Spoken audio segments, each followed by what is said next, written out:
नमस्कार, news times web TV में आपका स्वागत है। और अब हम विज्ञान के तमाम पहलुओं को आपके साथ साझा करने के लिए एक नई सीरीज शुरू कर रहे हैं, विज्ञान कथा, जिसमें हमारे साथ विज्ञान के गहनता से अध्ययन करने वाले ऐसे अध्येता या ऐसे अध्यापक जुड़ेंगे जो बच्चों में जो नए पौध को नई तरीके से सींचने में विश्वास रखते हैं और उनके साथ विज्ञान के तमाम रहस्यों को उद्घाटित करने में उनको अपना सहचर बना रहे हैं और नवाचार से उनको जोड़ रहे हैं। ऐसे ही एक अध्यापक और नवाचारी सुशील कुमार द्विवेदी जी हमारे साथ हैं, जो स्टेट कोऑर्डिनेटर हैं विज्ञान विद्यार्थी विज्ञान मंथन और प्रतिभा खोज परीक्षा के, और साथ में आप एनसी जो कि विज्ञान प्रसार एनसीईआरटी और विज्ञान भारती के साझा प्रयासों से संचालित की जा रही है, और उसके साथ आप राष्ट्रीय विज्ञान अकादमी NASI जो department of science and technology के अंतर्गत आता है, उससे आप पुरस्कृत हैं। आपको विशेष तौर पर बेस्ट साइंस टीचर का अवार्ड भी दिया गया, और ऐसे अध्यापकों की हमें आवश्यकता है हमारे देश में विज्ञान के प्रति रुचि जागृत करने के लिए बच्चों में, और विज्ञान से जोड़ते हुए उनको अंदर नवाचारी उनकी प्रतिभा को विकसित करने के लिए। सुशील जी, बहुत बहुत धन्यवाद कि आप हमारे साथ जुड़ रहे हैं और इस अभियान को आप आगे लेकर जा रहे हैं और पूरी तरीके से आप बच्चों में प्रतिभा के विकास में महत्वपूर्ण भूमिका निभा रहे हैं। कितनी जरूरी है ये, और बच्चों के अंदर इसमें कितनी असीमित संभावनाएं नजर आती हैं, एक अध्यापक के तौर पर आपने बड़ी करीब से इसको देखा है। देखिए, बच्चों में धीरे धीरे विज्ञान के प्रति लगाव कम होता जा रहा है। इसके लिए हम और आप सभी लोग जिम्मेवार हैं। इसमें सबसे मुख्य बात यह है कि जो भारत का विज्ञान में योगदान है, हम लोगों ने दुनिया को बहुत सारी चीज़ें दी, लेकिन हमारे बच्चों को शायद उन चीज़ों का नहीं पता है। हमने दुनिया को जीरो दिया, हमने दुनिया को पाई का आविष्कार किया, हमने दुनिया को बताया कि किस प्रकार से हम अपने पर्यावरण अनुकूल जीवन शैली अपनाएं, जिससे हमारे चारों तरफ के पर्यावास को कम से कम हानि हो। हमारे इसरो जैसे संस्थान पूरी दुनिया में डंका बजाए हुए हैं। अभी चंद्रयान मिशन कुछ सालों पहले भेजा था, और आपको जान के आश्चर्य होगा कि उसकी जो लागत थी वो हॉलीवुड की बनी हुई एक मूवी है जिसका नाम ग्रेविटी, उससे बहुत कम थी। तो इतना हमारे देश का कंट्रीब्यूशन है। लेकिन दुख इस बात से है कि जब हम अपने बच्चों से पूछते हैं कोई चीज़ें, जैसे साइन एक प्रयोगशाला है जहाँ पे गॉड पार्टिकल अर्थात हिग्स बोजोन की खोज की गई, और जब हम अपने बच्चों से पूछते हैं तो बोजोन शब्द के बारे में कई बार बच्चे नहीं बता पाते। बताते हैं कि सर ये सुभाष चंद्र बोस साहब से बोजोन शब्द लिया गया है, जबकि एक सत्येंद्रनाथ बोस साहब थे जिन्होंने फिजिक्स के क्षेत्र में बहुत ज़बरदस्त काम किया है और आइंस्टीन के बिल्कुल पैरेलल उन्होंने काम किया है, लेकिन सही ढंग से प्रस्तुतिकरण नहीं होने के कारण उन्हें उतना रिकॉग्नाइजेशन नहीं मिला। लेकिन बाद में दुनिया ने माना, और उनके सम्मान में पीटर हिग्स और सत्येंद्रनाथ बोस साहब के नाम पर हिग्स एंड बोजोन एक जो गॉड पार्टिकल है उसकी नाम दिया गया। दुनिया के तमाम वैज्ञानिक मिलकर के उस पूरे प्रोजेक्ट में काम कर रहे हैं, और उसके लिए प्रयोग भी हुआ, अभी भी उस पर काम चल रहा है। अभी बहुत कुछ उसमें उपलब्धियां हासिल नहीं हुई हैं, लेकिन ये दुनिया में क्रांति ला सकती है इसके तमाम अध्ययन जो हैं। बिल्कुल, आपने बिल्कुल सही कहा। दुनिया की सबसे बड़ी प्रयोगशाला है, और इसमें कई देशों के वैज्ञानिक, हमारे देश से एक बहुत ही प्रतिष्ठित वैज्ञानिक डॉक्टर अर्चना शर्मा मैडम काम कर रही हैं। मैं उन्हें पर्सनली जानता हूँ, BHU से वो संबंध रखती थी। जानने की बात यह है कि देखिए, हम लोग अपने वैज्ञानिकों को भूलते जा रहे हैं। आपने सुना होगा कि पायनी साहब को कोई बच्चा आजकल नहीं जान रहा है, लीलावती जी को नहीं जान रहा, श्रीनिवास रामानुजन साहब को नहीं जान रहा, JC बोस साहब को नहीं जान रहा, PC रे साहब को नहीं जान रहा। कितने बड़े बड़े वैज्ञानिक थे, उन्होंने दुनिया में ब्रह्मगुप्त साहब को नहीं जान रहा है। ये सारे वैज्ञानिकों ने हमें सुश्रुत साहब को नहीं जान रहा है। चरक ऋषि ने हमको जीवन जीने का तरीका सिखाया, चरक संहिता लिख के उसमें बताया कि किस प्रकार का जीवन उपयोगी है, किस प्रकार का अनुपयोगी, किस प्रकार का दुखद है, किस प्रकार का सुखी है। वो चरक ऋषि ने जो चरक संहिता लिखी वो एक बाइबल है, समझिए। वो हमें और आपको जीवन जीने का रास्ता सिखाती है, लेकिन बच्चे, दुर्भाग्य की बात है कि उसे भूलते जा रहे हैं। सुश्रुत साहब ने सबसे पहले प्लास्टिक सर्जरी की कल्पना की थी, लेकिन हमें और आपके कुछ इस प्रकार का माहौल तैयार किया गया कि बच्चों को अपने देश का जो सौ गौरव है, जो हमारे देश ने अच्छे काम किए हैं, वही नहीं बच्चों को पता है। और उस हमारे मानना है कि अगर बच्चों को उनकी भाषा में शिक्षा न दी जाए, उनके अपने गौरव से अवगत ना कराया जाए, तो वो देश की प्रगति निश्चित असंभव हो जाएगी फिर तो इसी को लेके सरकार ने बहुत सारी मुहिम चलाई है, और मैं उस मुहिम का हिस्सा हूँ। तो मेरी एक जिम्मेवारी बनती है कि मैं बच्चों को जागृत करूँ नवाचार के लिए विशेषकर। देखिए, हमारे चारों तरफ जो प्रकृति पाई जा रही है, ये प्रकृति हमारे लिए सबसे बड़ी गुरु है। इस प्रकृति में जो घटनाएं घटित हो रही हैं, इन घटनाओं से अगर बारीकी से सीखा जाए तो सारी समस्याओं का इलाज इस प्रकृति की घटनाओं में छिपा हुआ है। आप और हम सब लोग जानते हैं लगभग 3.8 अरब वर्ष पहले जीवन की उत्पत्ति हुई और इसके बाद माना यह जा रहा है कि लगभग 99% जो स्पीसीज हैं इस दौर तब से और आज के दौर में खत्म हो गई। केवल 1% स्पीसीज बची हुई हैं।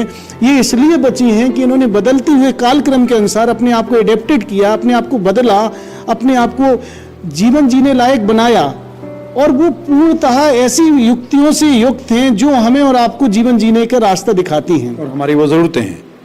जैसे और उन ज़रूरतों की तलाश के लिए वैज्ञानिकों ने एक नई धारा को ईजाद किया और उसमें काम हो रहा है। और आपसे चर्चा में पता चला कि बहुत से ऐसे जो वैज्ञानिकों को रहस्य प्राप्त हुए हैं जहां से उनको सूत्र मिला है, जिससे उन्होंने आविष्कार का मूल शुरू किया, वो पूरी है बायोनिक्स। हाँ, एक ये जैसे आपने अभी बताया बायोनिक्स, या इसे कह सकते हैं बायोमिमिक्री, या और सामान्य भाषा में हम कहें लर्निंग फ्रॉम नेचर, प्रकृति से सीखना।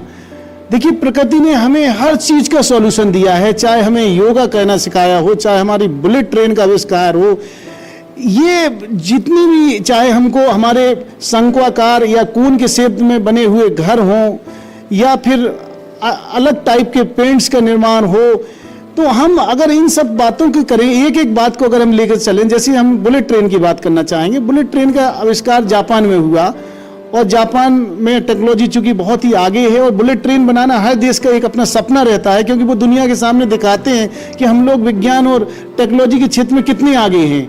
इसको बताने की भी एक मुहिम रहती है। तो जापान ने सबसे पहले बुलेट ट्रेन बनाई, लेकिन वो उसका डिजाइन जब उन्होंने किया तो वो डिजाइन आगे से नुकीला नहीं था जैसे वर्तमान की बुलेट ट्रेन है। और जब वो बुलेट ट्रेन चलती थी तो हवा के साथ प्रतिरोध इतना ज्यादा होता था कि उसमें फ्यूल भी ज्यादा लगता था, और जब वो टनल के अंदर से गुजरती थी तो बहुत तेज आवाज होती थी, तो लोग उसमें बैठ नहीं पाते थे, इतनी तेज आवाज होती थी।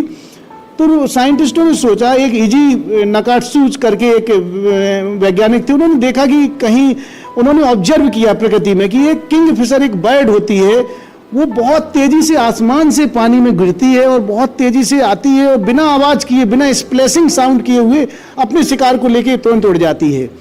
तो वो उन्होंने जब उसमें देखा कि ये कैसे संभव है, तो पता चला उसकी जो चोंच होती है वो नुकीली होती है और उसमें बहुत तेजी के साथ वो आती है और तब भी कोई आवाज नहीं होती। तो उन्होंने सोचा क्यों ना हम बुलेट ट्रेन के आकार को नुकीला बना दें। तो उन्होंने देखिए किंगफिशर बर्ड से प्रेरणा लेके उस बुलेट ट्रेन के आकार को नुकीला बनाया, और जब ऐसी बुलेट ट्रेन जब दौड़ी तो टनल के अंदर से गई तो इसमें कोई आवाज नहीं हुई, साथ में इसमें एयर रेजिस्टेंस अर्थात वायु का प्रतिरोध बिल्कुल कम हो गया, और हम आपको बताएं 10% के आसपास फ्यूल भी बचने लगा और ज़्यादा इफिशियंसी बढ़ गई, अर्थात ये एक प्रकार से इकोनॉमी भी बूस्ट करने में उसने सहायता की। तो देखिए ये प्रकृति से हमने सीखा। दूसरी हम एक बर्ड की बात करें, क्यूबा की एक बर्ड होती है जिसका नाम है हमिंग बर्ड। ये दुनिया की सबसे छोटी बर्ड होती है और इसके अंदर एक दुर्लभ एक गुण होता है कि ये जब उड़ती है तो ये बैकवर्ड भी मूव कर सकती है। आमतौर पे बर्ड आगे की तरफ मुड़ती हैं, लेकिन ये हमिंग बर्ड जो होती है ये बैकवर्ड भी मूव कर सकती। और एक अच्छी बात ये होती है, जैसे हम और आप सबकी हार्ट बीट लगभग 70 से 72 पर मिनट होती है, लेकिन ये जो हम आपको बता रहे हैं हमिंग बर्ड, इसकी 1000 के ऊपर हार्ट बीट होती है, मतलब इसकी मेटाबॉलिक रेट बहुत ज़्यादा होती है। अब इसके लिए इसको एनर्जी चाहिए, तो इस एनर्जी के लिए वो क्या करती है कि जो नेक्टर सक करती है फ्लावर्स के, क्योंकि नेक्टर में फ्रूट शुगर या फ्रक्टोज पाया जाता है और ये दुनिया की सबसे स्वीटेस्ट शुगर है, इससे एनर्जी प्राप्त होती है। अब इसके साथ साथ उसके अंदर एक गुण होता है बैकवर्ड मूव करने का। आप और हम सब लोग ने जब वायुयान से यात्रा की होगी और कई बार हम लोग खराब मौसम का शिकार हो जाते हैं, तब हमारा जो वायुयान है डगमगाने लगता है, इसे हम एयर टर्बुलेंस कहते हैं। इस एयर टर्बुलेंस से बचाव का इस पक्षी के द्वारा हमको एक सॉल्यूशन मिल रहा है कि उस समय हम किस प्रकार से अपने जो विमान है उसको बचा के रखें और सुरक्षित आपकी और हमारी यात्रा हमें आपको महफूज गंतव्य स्थान पर पहुंचाए। तो इसमें भी जो हमारा एविएशन इंडस्ट्री है बहुत ज़्यादा काम कर रही है हमिंग बर्ड से प्रेरणा लेके। ऐसे आपने चींटी का देखा होगा, चींटी एक बहुत छोटा सा एक देखा होगा कीट है, आर्थ्रोपोड का फाइलम में आता है, और वो अपने से 50 गुने से ज़्यादा वजन लेके चलता है। अब सारी दुनिया के वैज्ञानिक इस पे काम कर रहे हैं कि इस छोटे से शरीर में ऐसा क्या है, किस प्रकार के इसके अंदर किस प्रकार से मैकेनिक्स काम कर रही है कि इतना ज़्यादा वजन ये उठा ले रही है। ऐसे ही आपने कई बार, हम और आप लोग जंगल की तरफ जाते हैं तो हम लोग देखते हैं कि जो दीमक होती है, टर्माइट जिसे कहते हैं, उसके बने हुए घर हमने मिट्टी के देखे होंगे, सफेद गुंबद देखे होंगे, उसमें तमाम प्रकार की छोटी छोटी सुरंगें होती हैं। वैज्ञानिकों ने उसमें अध्ययन किया तो वो पता चला कि ये बाहर का तापमान अगर 100 डिग्री सेल्सियस होगा तब भी वहां अंदर का तापमान 70 डिग्री सेल्सियस अर्थात 20 से 25 डिग्री 100 डिग्री फ़ारेनहाइट बाहर का अगर तापमान होगा तो वो जो टर्माइट के जो टर्मिटेरियम होते हैं, जो वो घर हैं, सुरंगें हैं, वहाँ का तापमान लगभग 70 से 80 डिग्री फ़ारेनहाइट अर्थात लगभग 20 से 25 डिग्री सेल्सियस होता है। अर्थात ये नेचुरल एसी है, क्योंकि उसमें हवा का आदान प्रदान बड़ी पतली वेंट से होकर गुजरता है सुरंग से, तो वो ठंडी रहती हैं। ये प्रकृति सिखा रही है। देखिए आज का युग जो हो रहा है एनर्जी को बचाने का है, और अगर हम ये गर्मी से बचने का एयर कंडीशन कहीं से भी एक वो नहीं है सॉल्यूशन, हमें प्रकृति से दिए हुए इन सॉल्यूशन को सीखना पड़ेगा। तो टर्माइट हमको बता रहा है कि हम अपने घरों की डिजाइन इस प्रकार से बनाएं कि कल के दिन हमारे घर ग्रीन हाउस की श्रेणी में आए, जो कम से कम ऊर्जा का उपयोग करें और इसमें ज़्यादा से ज़्यादा कूलिंग हो। और आज पूरी दुनिया में इसकी तलाश भी हो रही है कि ग्रीन हाउस बिल्डिंग्स कैसे बनाई जाएं जिसमें चाहे वो बिजली की रोशनी, प्राकृतिक रोशनी को हम ज़्यादा कंजम्पशन करें और जो हम निर्मात करते हैं उन बिजली को बचा सकें, चाहे वो एयर कंडीशनिंग हो, चाहे वायु का हो, तो हम उसका एक संतुलन कैसे बना सकें। बिल्कुल, आपने बिल्कुल सही कहा, क्योंकि इसके लेके IGBC अवार्ड दिया जाता है। हमारे स्कूल में CII और मिलके और IGBC अवार्ड देते हैं। इसमें लाखों रुपए की प्राइज दी जाती है। बच्चों से सिर्फ एक आइडिया पूछा जाता है कि कैसे आप ग्रीन बिल्डिंग का आइडिया देंगे। अभी चल रहा है उसकी प्रोसेस, हमारे स्कूल से भी इन्वॉल्वमेंट हुआ है। ऐसे ही हम, चूंकि अभी आपने ये एनर्जी की बात की तो हमें एक चीज याद आई, फोटोसिंथेसिस। देखिए हम नई एनर्जी के सोर्स भी ढूंढ रहे हैं कि कैसे। इसमें हमें को पता चला कि हाइड्रोजन के द्वारा हम एक फ्यूल सेल का निर्माण कर सकते हैं। लेकिन हाइड्रोजन मिले तो हमें कहाँ से मिले, क्योंकि आप सब लोग जानते हैं कि पानी का फॉर्मूला होता है H2O। H2O को जब डिसइंटीग्रेट किया जाता है, तोड़ा जाता है, तो उसमें से हाइड्रोजन निकलता है। अब इस हाइड्रोजन को निकालने के लिए वैज्ञानिकों ने फोटोसिंथेसिस नाम की एक प्रक्रिया है उसका गहन अध्ययन किया और देखा कि पत्ती के अंदर ऐसा कुछ रिएक्शन होता है ग्रीन क्लोरोफिल की प्रेजेंस में कि हाइड्रोजन स्प्लिटिंग ऑफ वाटर होता है, हाइड्रोजन बाहर निकलता, ऑक्सीजन बाहर निकलता। तो साइंटिस्टों ने एक आर्टिफिशियल लीप बनाई और उस लीप को वो बाकायदा ऐसे रख देते हैं पानी के अंदर, उसमें से हाइड्रोजन और ऑक्सीजन को वो अलग कर देते हैं, या फिर वो हवा में रख देते हैं, उसकी नमी को सोख के वो हाइड्रोजन ऑक्सीजन को अलग करके हाइड्रोजन को बाहर निकालते हैं और हाइड्रोजन को वो उससे सेल बना ले रहे हैं, हाइड्रोजन सेल, उससे एनर्जी भी प्राप्त हो रही है। तो देखिए ये कैसे पता चला, ये पत्ती से पता चला ना, एक लीप से। लीप ने हमें बताया कि कैसे प्लांट, देखिए हमसे भी एडवांस है, किस प्रकार से वाटर की स्प्लिटिंग करके हाइड्रोजन और ऑक्सीजन को अलग कर रहे हैं और उस हाइड्रोजन का उपयोग हम लोग एज ए सोलर बैटरी और इस प्रकार की चीज़ों में बना सकते हैं। तो ये भी एक प्रकार का एनर्जी का एक सॉल्यूशन भी है। ऐसे ही हमने सबने देखा होगा, एक प्राणी होता है जिसका नाम है गोहे। ये रेप्टाइल होता है, सरीसृप होता है और इसे वेरेनस कहते हैं या मॉनिटर लिजार्ड भी कहा जाता है इसको। ये अक्सर न्यूज में रहता है क्योंकि अलग अलग लोग इसे अलग अलग ढंग से उपयोग करते हैं। पुराने समय से आपने सुना होगा कि शिवाजी के जो सैनिक हैं जब रात को अपने अपोनेंट, जो शत्रु सैनिकों के शत्रु राज्य के ऊपर हमला करना होता था, रेकी करके आते थे, देखते थे अच्छा इस किले पे इस प्रकार से आक्रमण करना है। तो गेको के अंदर एक पावर होती है कि वो जहां चिपकता है बहुत जबरदस्त ढंग से चिपक जाता है, ग्रिप बहुत ज्यादा होती है। वो लोग जाते थे और गेको को ऐसे फेंक देते थे उस जो उनका जो महल होता था, जो अपोनेंट, जो शत्रु सैनिकों का, और उस पर बाकायदा रस्सी बांध के ऊपर चढ़ जाते थे और इसके बाद उसको जाके फिर उस पर कब्जा कर लेते थे। अब वही गेको का वैज्ञानिकों ने देखा कि देखिए इसके अंदर ये इतनी जबरदस्त ताकत होती है, ये पुराने समय से उपयोग होता आ रहा है और इसमें जो चोर लोग भी इसका उपयोग करते हैं, कबूतर गिरोह जिसे हम लोग कहते हैं, वो लोग भी रात को रेकी करके और फिर जाके अपने इसके द्वारा किसी के मकान पे चढ़ जाते हैं। तो वैज्ञानिकों ने देखा कि इसके अंदर ऐसी खासियत है, तो देखा कि इसके पैरों में करोड़ों की संख्या में छोटे छोटे ब्रश सदृश संरचनाएं होती हैं, वो जहां जाते हैं तो वहां पर जाके चिपक जाती हैं।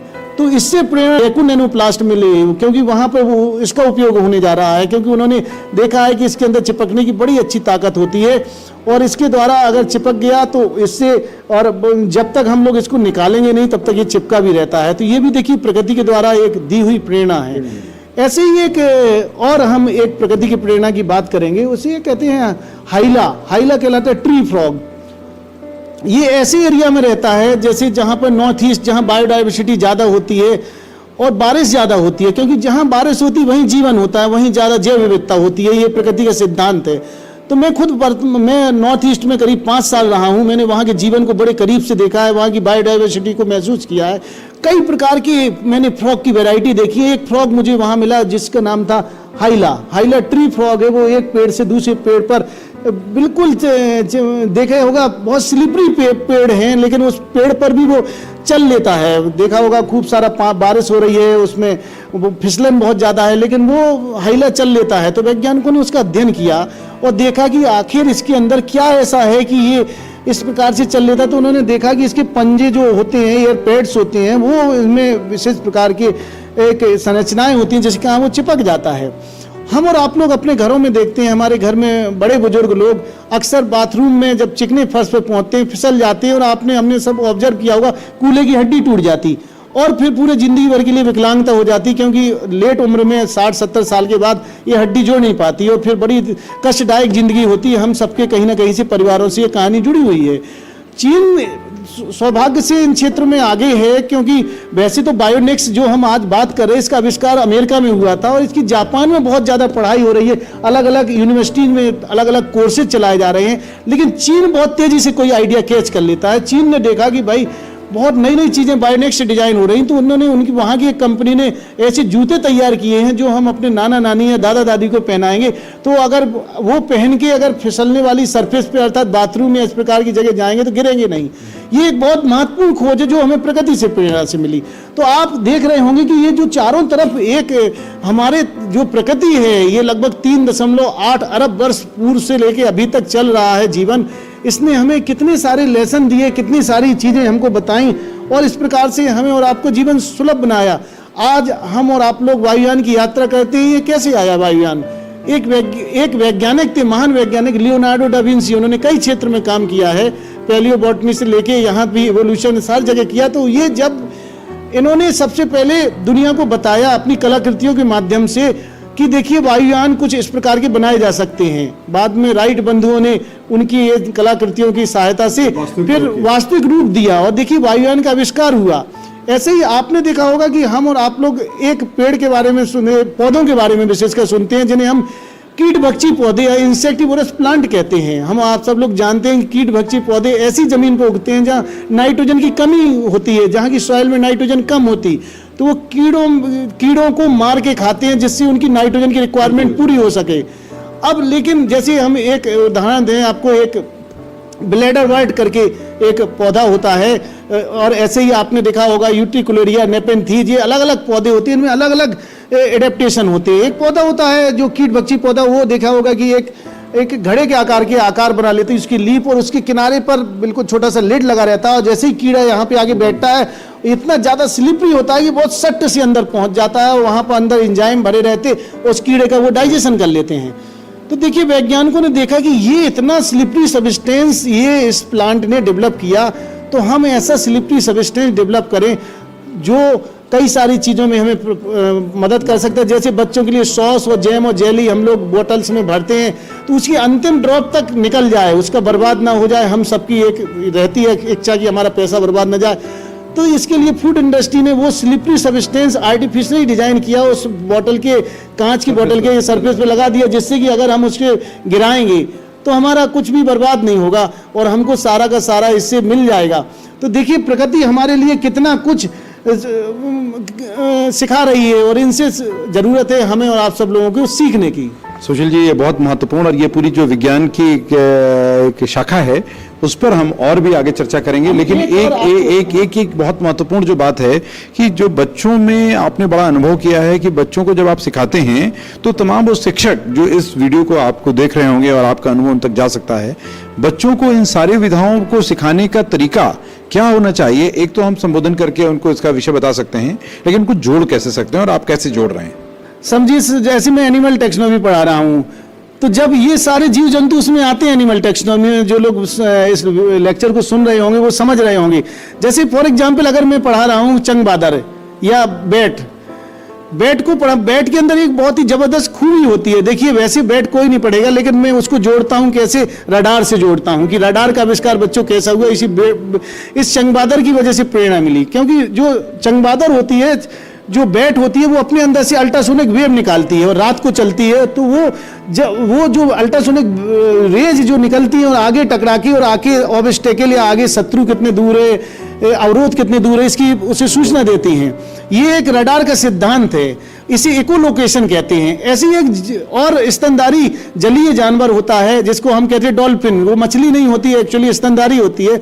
डॉल्फिन के अंदर भी एक अपनी अलग टाइप की खूबी होती है, तो वो अपने अंदर से भी यही अल्ट्रासोनिक वेव निकालती है और वो आगे जाके शत्रु का या अवरोध को बताती है। इसे सोनार कहते हैं, साउंड नेविगेशन एंड रेंजिंग।